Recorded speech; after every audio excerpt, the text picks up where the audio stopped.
The Galactic Council had been at war with the Vorathi Dominion for 17 cycles. The Vorathi were massive creatures, standing 3 meters tall with armor like skin and 4 powerful arms.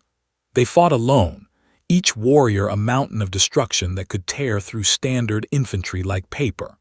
Their homeworld had evolved them to be solitary hunters, and they had conquered half a spiral arm by the sheer individual might of their soldiers. Admiral Crixtal of the Diluvian Republic stood on the bridge of his flagship, watching the tactical display with growing despair. The planet Nexus 7 floated below, its surface already burning in a dozen places where Vorathi drop pods had landed. This world was the gateway to the inner systems. If it fell, the war was lost. "How many did they send?" Crixtal asked, his blue tentacles curling with anxiety. "Preliminary scans show 800 Vorathi warriors, Admiral," his tactical officer reported. "They are spreading across the main continent in their usual pattern, individual hunting zones." 800 felt his heart sink. The Council garrison on Nexus 7 numbered 5,000 soldiers from various member species, but he knew the math. A single Vorathi could kill 20 standard troops before being brought down. The garrison would be wiped out in days. "There is one other element, Admiral," the tactical officer said, his voice uncertain. "The human contingent has landed." Crixtal turned sharply. "The humans, I did not authorize their deployment." "They authorized themselves, sir. 300 of them. They landed 6 hours ago and have been moving toward the largest Vorathi concentration." The Admiral made a sound of frustration. Humans were the newest species in the Galactic Council, having achieved faster-than-light travel only 40 cycles ago. They were small, fragile creatures with no natural weapons, no armor, no special abilities. Their planet was classified as a death world due to its aggressive fauna, extreme weather, and high gravity, but the humans themselves seemed unremarkable. "They will die within the hour," Crixtal said flatly. "Monitor their position. Perhaps their sacrifice will distract some Vorathi long enough for the garrison to establish defensive positions." On the surface of Nexus 7, Captain Sarah Chen led her company through the dense purple forests. 300 soldiers moved through the alien vegetation with practiced ease, their movements coordinated through subtle hand signals and the soft clicks of their communication systems. "Alpha Team in position," came a whisper through her earpiece. "Bravo holding at the ridge. Charlie circling to the northern approach. Delta ready on the high ground." Sarah studied her tactical display. The Vorathi they were tracking was 2 kilometers ahead, moving through a valley. It was a massive creature, its gray skin catching the light of the twin suns. Even from this distance, she could see the power in its movements, the casual way it pushed aside trees that would have required machinery to move. "All teams, this is Chen. Remember your training, remember what we practiced. The Vorathi have never faced coordinated pack tactics. They don't even have a concept for it in their language. We're going to teach them." She heard soft acknowledgments from her team leaders. These soldiers had trained together for 2 years. They knew each other's movements, thoughts, and instincts. They were not 300 individuals. They were one organism with 300 parts. "Execute Phase 1, Sarah ordered.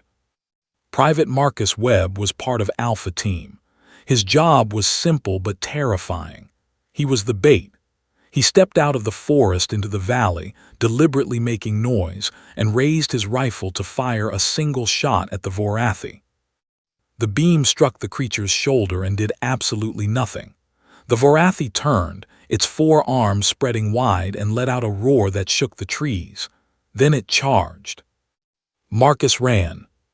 He ran exactly as he had been trained, not in a straight line but in a specific pattern, zigzagging through the valley toward a narrow canyon. The Vorathi followed, its massive legs covering ground at an alarming rate. Marcus could hear it getting closer, could feel the thunder of its footsteps through the ground.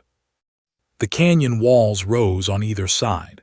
Marcus sprinted through, emerged on the other side and dove behind a rock formation. The Vorathi burst through the canyon 2 seconds later, then stopped. 20 humans stood in front of it. They were not running, they were not attacking.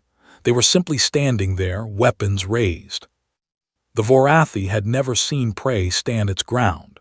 It hesitated for a single moment, processing this strange behavior. That moment was all Sarah needed. "Phase 2, she said calmly. The 20 soldiers fired simultaneously, not at the Vorathi's armored body, but at the ground beneath its feet. The specially designed charges they had planted during Phase 1 detonated, and the Vorathi dropped into a pit 3 meters deep. It was not injured. The pit was barely an inconvenience. The creature planted its 4 arms against the walls and began to climb. Phase 3. 20 more soldiers appeared at the rim of the pit, firing a constant barrage into the hole. Their weapons were not strong enough to pierce Vorathi armor, but the constant impacts were disorienting. The creature swiped at them, but they moved in perfect coordination, retreating when it struck, advancing when it recovered. From behind the Vorathi, where it could not see, Delta Team rappelled down from the ridge with cutting tools. Their objective was simple: the joints where the armor plates met. These were the only vulnerable points on a Vorathi body. The creature felt the first cut and spun, but the soldiers at the rim intensified their fire, drawing its attention. It felt the second cut and spun again, but now Bravo Team had joined the assault from a different angle. The Vorathi was surrounded, harried from every direction, unable to focus on any single threat. "Now," Sarah said. Charlie Team emerged from concealed positions with the heavy weapons. These were not standard military issue. They were designed by human engineers specifically for this mission. They fired not energy beams but physical projectiles, massive spikes of hardened alloy that could pierce compromised armor. 6 spikes struck the Vorathi at the same moment, driving into the wounds that Delta Team had created. The creature staggered, then fell. It took 3 more minutes to kill it completely. 300 humans working together like a single machine, each part doing its job, each movement coordinated with all the others. When it was over, Sarah stood over the body and activated her communicator. "Chen to Admiral Crystal, first Vorathi eliminated, 0 human casualties, moving to next target." On the bridge of his flagship, Admiral Crystal stared at his display in disbelief. His tentacles had gone completely still. "That is impossible," he whispered. His tactical officer zoomed in on the aftermath, showing the massive Vorathi corpse and the small humans gathering around it. They were not celebrating. They were already organizing for the next hunt. "Sir," the officer said slowly, "the humans are requesting tactical data on all Vorathi positions on the continent." "Give it to them," Crystal said. "Give them everything they want." The news of the first kill spread through the Council forces like wildfire. Soldiers who had been preparing for defeat suddenly found hope. A Vorathi had been killed by creatures half its size, creatures with no natural weapons, creatures that by all logic should have been easy prey. But it was not the kill itself that changed everything. It was how it happened.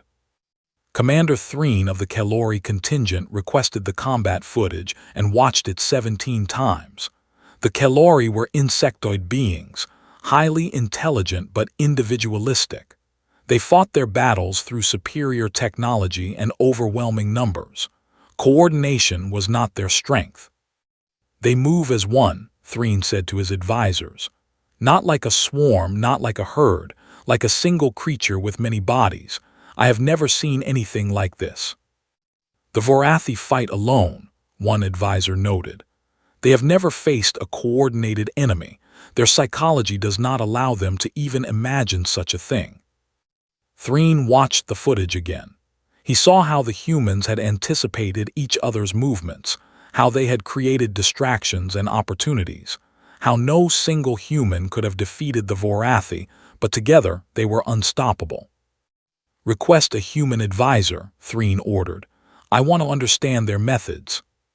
Similar requests came from a dozen other commanders. The humans, who had been largely ignored since joining the council, suddenly found themselves in demand. Captain Chen received 14 meeting requests in the first hour after her successful hunt. She ignored them all. There were 799 more Vorathi to kill. The second hunt was harder. Word had reached the other Vorathi that something was wrong. The creatures began to cluster, their solitary instincts overridden by unfamiliar feelings of unease.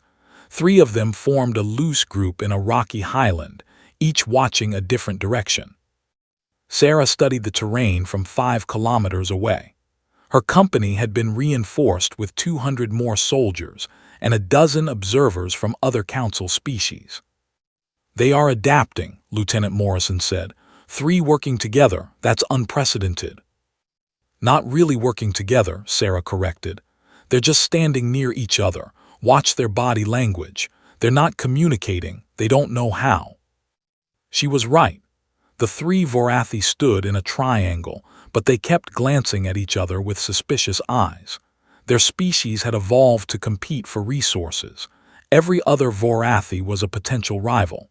The idea of genuine cooperation was alien to their very nature. "This actually makes it easier," Sarah said. "They'll get in each other's way." She spent 2 hours planning the assault. Every soldier received specific instructions. Every contingency was discussed and prepared for. The council observers watched with fascination as the humans debated, argued, and ultimately agreed on a unified plan. "You spend more time planning than fighting," one Kelori observer noted. "That's how we win," Sarah replied. "A battle is won or lost before the first shot is fired." The assault began at sunset. Alpha Team created a diversion to the east, drawing the attention of one Vorathi. It charged toward the noise, automatically moving away from its companions. The other 2 watched it go but did not follow. Following another hunter meant sharing the kill. Bravo Team struck from the west, targeting the second Vorathi. It too charged away from the group, leaving the third alone. "Now they're isolated," Sarah said. "Execute." The pattern was the same as before but refined. The humans had learned from the first kill. They knew exactly how long a Vorathi could fight, exactly where to strike, exactly how to keep it off balance. The 3 isolated creatures were brought down in sequence, each kill faster than the last. Sarah watched as her soldiers worked. She saw Marcus Webb leading his fire team with quiet confidence. She saw Lieutenant Morrison coordinating the heavy weapons with perfect timing. She saw 300 humans moving as one, thinking as one, fighting as one. This was humanity's gift, not strength, not speed, not technology, cooperation. The ability to set aside individual interests for group success. The ability to trust others with your life. The ability to become something greater than the sum of parts. The council species had their own forms of cooperation, but none quite like this. The Diluvians worked together but required strict hierarchies. The Kelori swarmed, but each individual pursued its own goals within the swarm. The Fricks merged minds but lost individual initiative. Humans were different. They maintained their individuality while achieving unity. Each soldier was a complete being with their own thoughts and choices, yet they could seamlessly integrate into a larger whole when needed. By nightfall, 10 Vorathi were dead. The humans had taken 7 casualties, all wounded, none killed. The ratio was unthinkable. The council military had never achieved anything close to it. Admiral Crixtal held an emergency conference with his senior commanders. "The humans have proven something remarkable," he said. "They have shown that the Vorathi can be defeated not through superior firepower, but through superior coordination." "But we cannot replicate their methods," Commander Threen pointed out. "My soldiers are not capable of such integration. It goes against our basic nature." "Then perhaps we should support the humans while they do what we cannot," Crixtal suggested. Provide them with resources, intelligence, and reinforcement from our own troops. Let them lead the ground campaign. It was an extraordinary suggestion. Humans were the youngest, weakest species in the council. Placing them in command went against every tradition and hierarchy. But the council agreed unanimously. The war had just changed. 6 weeks into the campaign for Nexus 7, the human forces had grown to 2,000 soldiers. Volunteers had come from every human colony in council space, drawn by word of what was happening on this distant world. They brought new equipment, new ideas, and most importantly, fresh energy. Captain Sarah Chen had been promoted to colonel. She stood in the command center of what the soldiers called Fort Unity, a fortified position built into the mountains of the main continent. Around her, screens displayed the positions of the remaining Vorathi. 412 remaining, her aide reported. They've changed their behavior significantly. They're grouping in larger numbers now. The biggest concentration is 83 individuals near the Southern Ocean. Sarah studied the display. The Vorathi were adapting, but they were adapting badly. Their instincts screamed at them to separate, to hunt alone, but their fear kept them together. The result was chaos. The larger groups fought among themselves almost as much as they fought the humans. They're scared, Sarah said quietly. They've never been prey before. Lieutenant Morrison joined her at the display. We're getting requests from the council commanders again. They want to integrate their forces with ours. And what do you think? Morrison hesitated. Their soldiers aren't built for what we do. The Diluvians panic when separated from their chain of command. The Kalari can't hold formation. The Fricks are doing well, Sarah said. 3rd Battalion reported excellent coordination with their Frick support unit. That's different. The Fricks are providing information warfare support, jamming Vorathi communications. They're not fighting alongside us. Sarah nodded. This was the challenge they faced. Humanity's greatest strength could not be easily shared. The ability to cooperate at this level required something deep in the human psyche, something built over millions of years of evolution. But that didn't mean other species couldn't contribute in other ways. Approve the integration requests, Sarah decided. But on our terms, each species contributes what they do best. Diluvians handle logistics and supply chains. Kalari provides scouting and reconnaissance. The Fricks continue information warfare. Everyone plays to their strengths. And the fighting. That stays with us for now. The human forces continued their campaign. Each week brought new innovations. The tactics evolved as they learned more about Vorathi behavior. They discovered that the creatures became confused when attacked by different groups using different patterns. They found that certain sounds could trigger rage responses, causing Vorathi to charge blindly into ambushes. The coordination became more sophisticated. Squads developed their own signals and rhythms. Battalions learned to anticipate each other's movements. The entire force began to function as a single organism spread across a continent. Word reached the Vorathi Dominion. The reports seemed impossible. 300 prey creatures had killed their first warrior. Now 2,000 were systematically eliminating an invasion force of 800. High Commander Vrex received the reports with disbelief, then fury. The Vorathi had conquered dozens of species. They had never been stopped, never been turned back. Their individual might was unmatched in the galaxy. Send reinforcements, he ordered. 10,000 warriors, burn the planet if necessary. His advisors exchanged glances.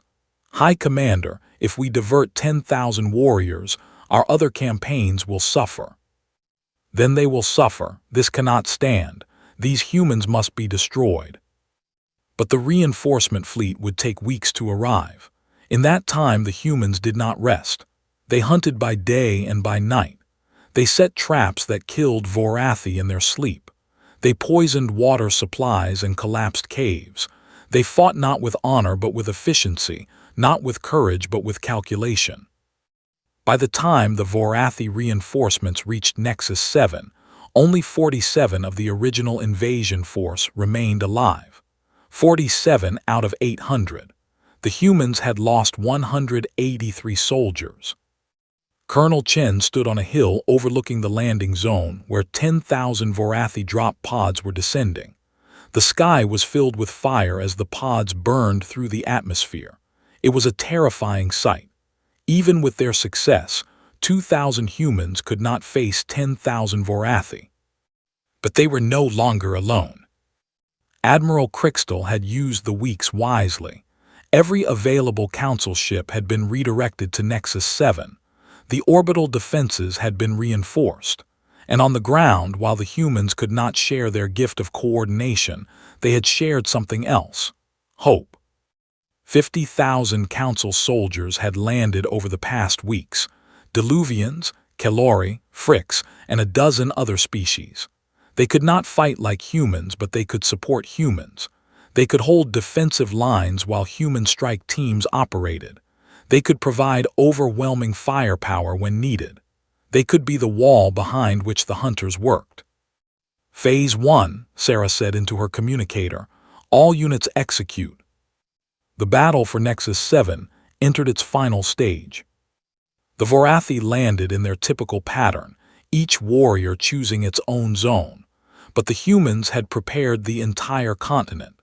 Every landing zone was a trap. Every zone was surrounded by kill teams ready to execute the tactics that had been proven over 6 weeks of combat. The first wave of Vorathi died before they could orient themselves. The second wave landed into chaos, finding not prey but predators. The third wave hesitated, and hesitation was death.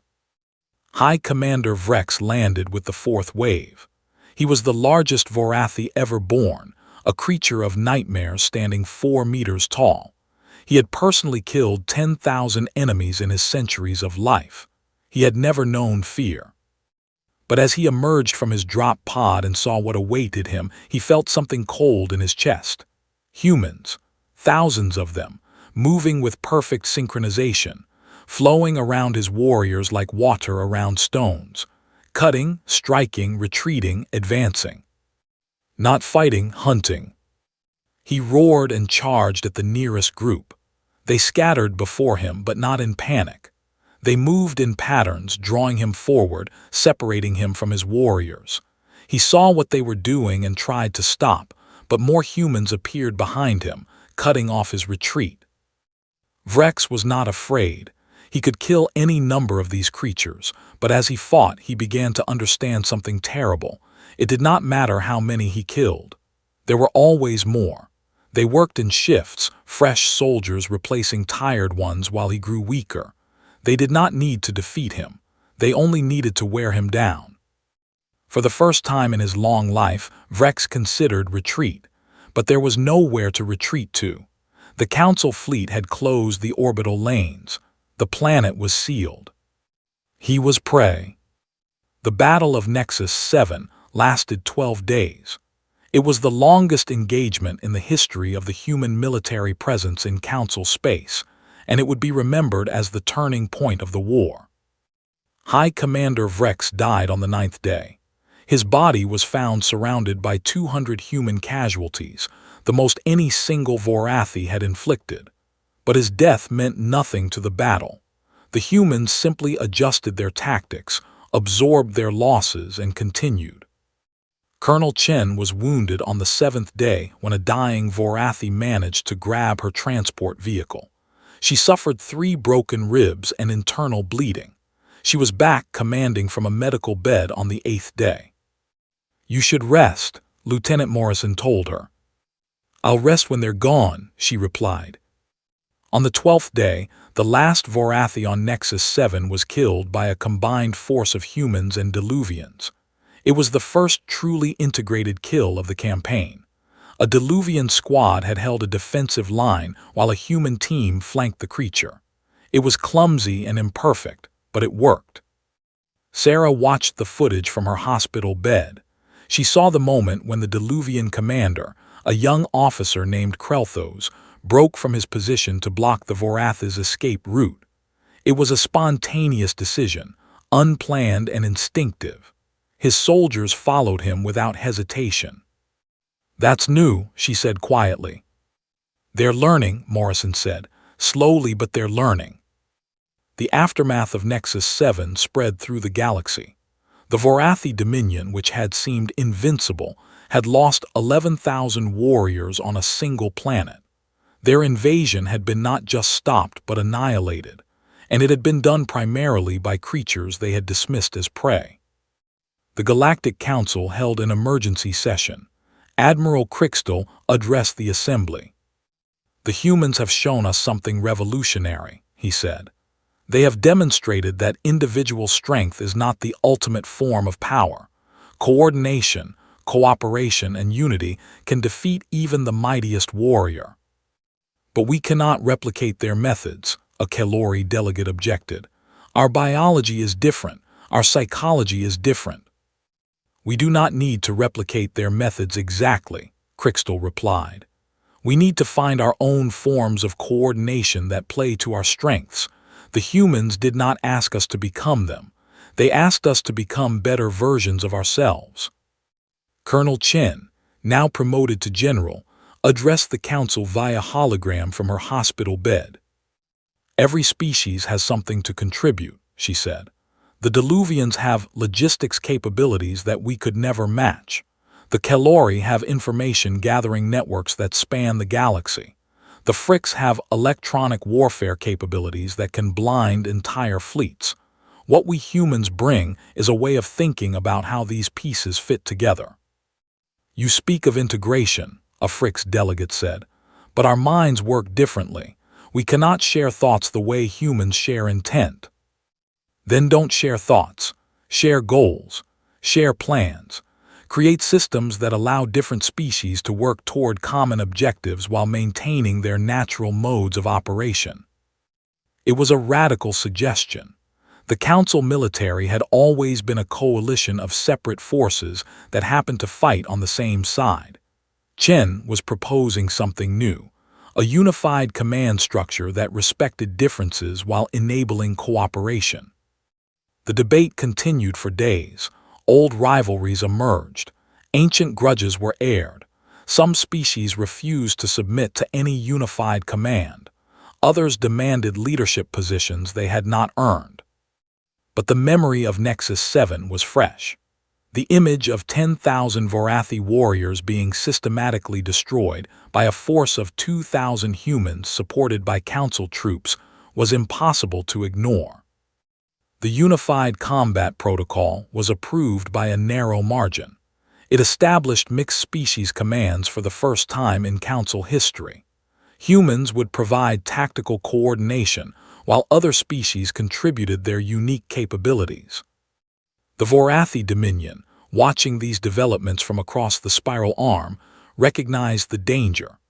High Admiral Kreth, who had assumed command after Vrex's death, called an emergency meeting of the Dominion leadership. "The prey are organizing," he said. "If we allow this to continue, they will become predators." "Then we strike now," another commander suggested. "Full mobilization, every warrior. We end this before their new protocols take effect." It was a massive gamble. The Vorathi would commit everything to a single campaign. If they won, the Council would be destroyed. If they lost, the Dominion would fall. Kreth considered the options. In his mind, there was no real choice. The Vorathi were the strongest beings in the galaxy. They had conquered half a spiral arm through individual might. They could not lose to creatures who could only win through working together. "Full mobilization," he ordered. "Target the Council core worlds. We attack in 30 cycles." 30 cycles, less than a standard year. The Council would have to prepare quickly. General Chen was given command of the defense. It was an unprecedented appointment. A human, one of the youngest species in the Council, would coordinate the defense of ancient civilizations against the greatest threat they had ever faced. "I need every species working together," she told Admiral Crixtal. Not separately, together. Can you make that happen? I will try, he said, but centuries of rivalry cannot be overcome in 30 cycles. Then overcome as much as you can. We'll improvise the rest. The preparations began. Training programs were established to help different species work together. Communication systems were upgraded to handle multi-species coordination. Supply chains were integrated. Command structures were reorganized. It was chaos. Species that had never shared information now had to share tactical data in real time.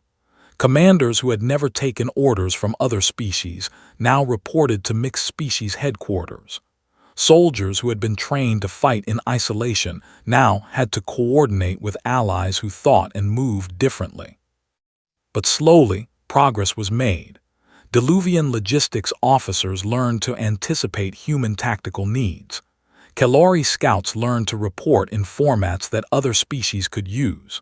Frick's electronic warfare specialists learned to coordinate their jamming with allied communications. And the humans learned too. They learned that their way was not the only way. They learned that other species had capabilities they lacked. They learned that true coordination meant not just directing others but listening to them. General Chen held weekly meetings with commanders from every species. She listened more than she spoke. She asked questions rather than giving orders. She built consensus rather than demanding obedience. "You are not what I expected from a human," Commander Threen told her. "Your species is so young, yet you act with the wisdom of an ancient civilization." "We're not wise," Chen replied. "We're just good at learning from our mistakes, and we've made a lot of them." The 30 cycles passed quickly. Intelligence reports showed the Vorathi fleet assembling. It was the largest military force in galactic history. 500,000 warriors and 10,000 ships, enough to crush any defense the Council could mount. But the Council had something the Vorathi lacked. They had learned over those 30 cycles to work together, not perfectly, not seamlessly, but well enough.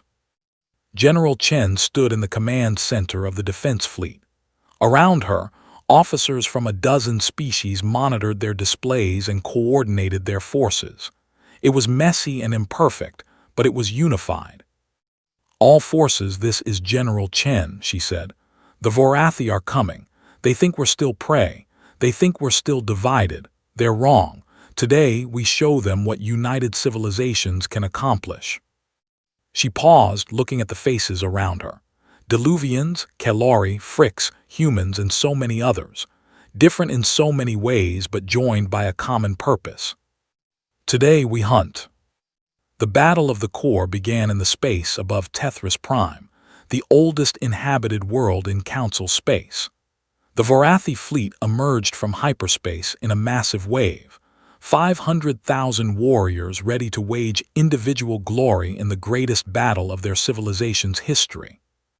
General Chen watched the tactical display as the enemy formation spread across 1,000,000 kilometers of space. The Vorathi fleet was not really a fleet. It was a collection of individual ships, each commander acting on their own initiative, each warrior seeking personal glory. "They're not coordinating," Admiral Crystal observed. "They're simply advancing together." "That's their weakness," Chen said. "They don't know how to coordinate. They've never needed to learn." The Council fleet was outnumbered 3-1. Every military theory said they should retreat, consolidate, fight a defensive campaign. Chen had considered that option and rejected it. "If we retreat, they'll hunt us down separately," she had argued. "Our only chance is to force them into a decisive battle where our coordination can offset their numbers." Her plan was ambitious. It relied on every species in the Council fleet doing their part with perfect timing. It relied on cooperation at a level that had never been achieved before. It relied on trust between former rivals. "Execute Phase 1, Chen ordered. The Kalori scouting force advanced first. 200 fast ships spread across the battlefield, probing the Vorathi fleet, identifying weak points. The Kalori were natural scouts. their compound eyes and quick reflexes allowing them to gather information that other species would miss. Enemy concentration at Sector 7, the Kelori commander reported. Light defensive screening, possible command ships. Confirmed, the Frick's intelligence officer added.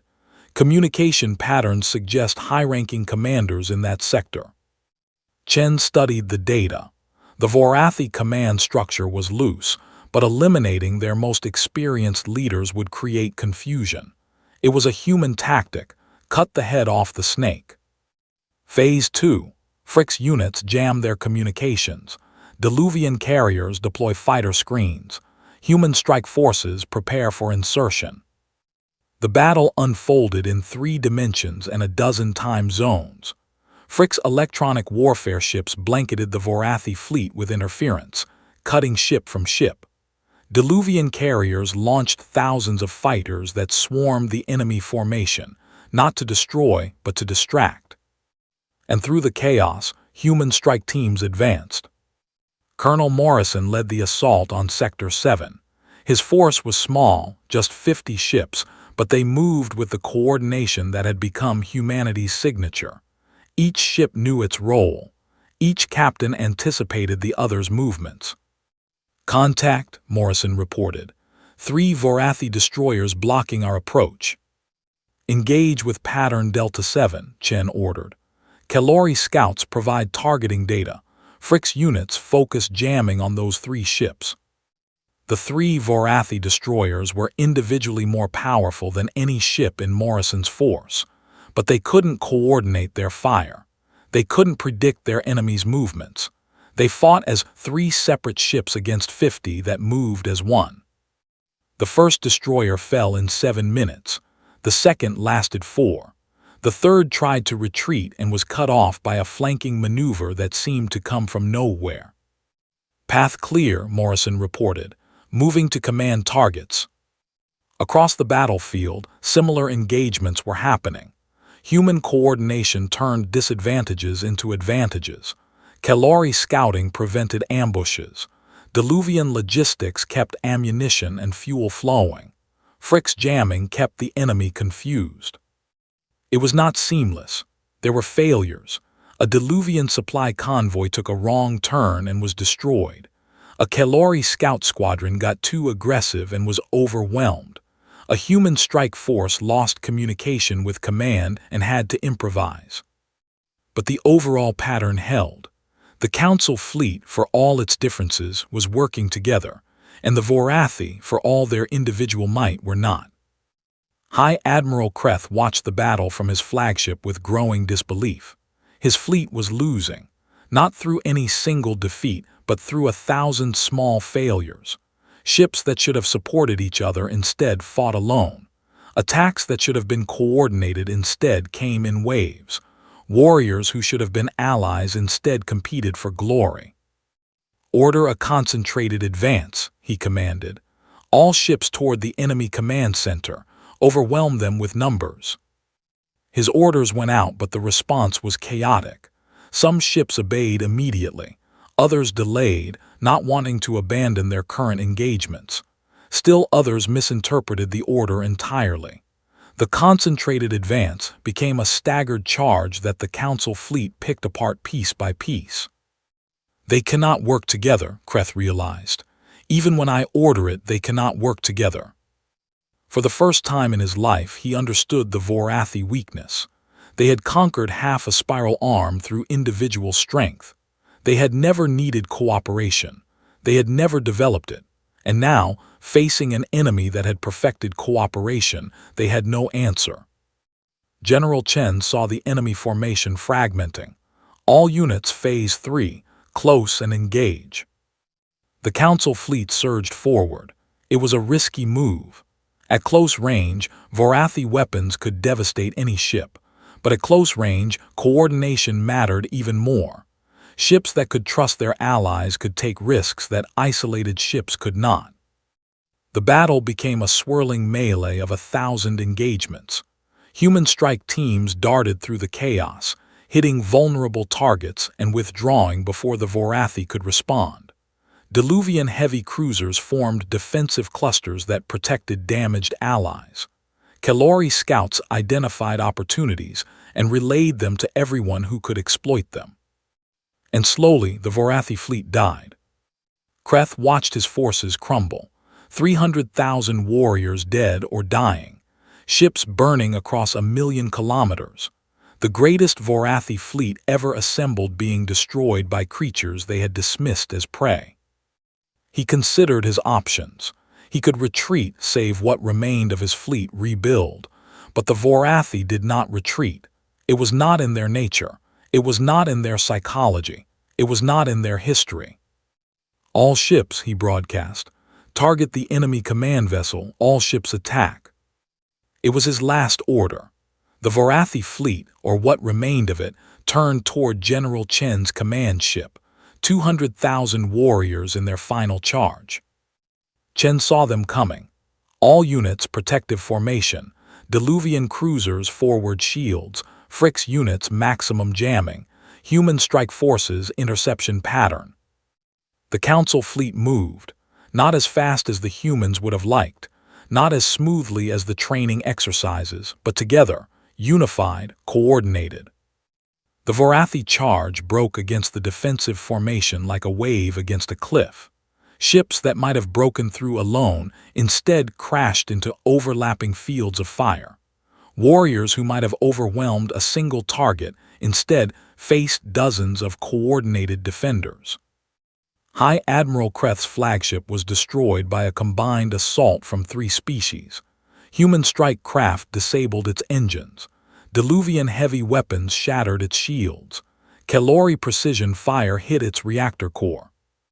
The greatest Vorathi commander in a generation died alone on his bridge, surrounded by enemies who had learned to work together. The battle ended 6 hours later. The Vorathi fleet was annihilated, 480,000 warriors dead. The Dominion's military power was broken. The Council losses were heavy, 80,000 dead from a dozen species, ships that would take years to replace, commanders who could never be replaced. But they had won, together. General Chen stood on the observation deck of her damaged command ship, watching the debris field that had been the largest fleet in galactic history. Admiral Crystal joined her. "You did it," he said. "You united us." "We did it," Chen corrected. "All of us, every species, every soldier, every being who decided that working together was more important than working alone." "What happens now?" Chen looked at the stars. Somewhere out there, the Vorathi homeworld waited, a civilization that had never learned cooperation, a species that had conquered through individual might and now faced extinction because they could not adapt. "Now we offer them a choice," she said. "Join us or remain alone. Learn to work with others or fade into history." "You would accept the Vorathi into the Council after everything they have done." "They've lost their fleet. They've lost their empire. All they have left is their strength. That strength could be used against us forever, or it could become part of something greater." It was a human perspective, the ability to see former enemies as potential allies, the willingness to forgive for the sake of a better future, the understanding that even the mightiest hunter can learn to be part of a pack. "You are a strange species," Crystal said. "We're a social species," Chen replied. "We evolved in groups. We survived through cooperation. We conquered our world not through strength but through working together, and now we've helped you do the same." She turned away from the window. There was work to be done, a galaxy to rebuild, a peace to forge. And for the first time in its long history, the Galactic Council would face that work not as a collection of separate species, but as a unified civilization. The humans had brought many things to the galaxy: technology, ideas, culture, but their greatest gift was simpler and more profound. They had shown that together was stronger than alone.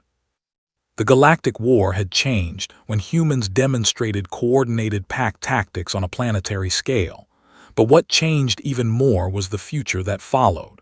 A future where species that had fought for centuries now worked side by side. A future where different did not mean divided. A future where the whole was finally greater than the sum of its parts. And at the heart of that future, the humans continued to do what they had always done. They formed bonds. They built teams. They turned strangers into allies and allies into family. It was not magic. It was not destiny. It was simply humanity being human. And it was enough to change everything.